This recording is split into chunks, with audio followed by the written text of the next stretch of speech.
I paid for Akool, tested it on real projects, and honestly, my experience was mixed.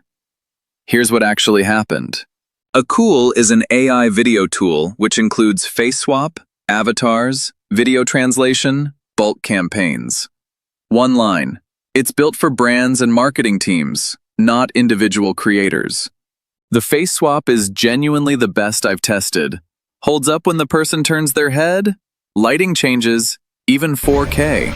The video translation reanimates your lips in the new language, not just dubbing on top. That part actually impressed me. Credits burn way faster than the pricing page suggests. I ran out mid-project with 0 warning. Rendering is slow on anything heavy. Avatars are mediocre, and if you have a team, every person pays the full plan price. That adds up fast. Free plan is basically a demo. Pro at $30 runs out quick.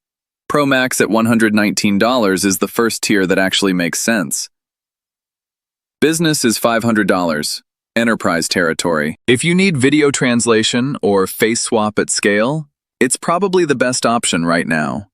If you're a solo creator, the cost doesn't justify it. Test the free plan, but go in knowing the credit math won't be in your favor. Drop your experience in the comments, especially if the credits burned out on you too.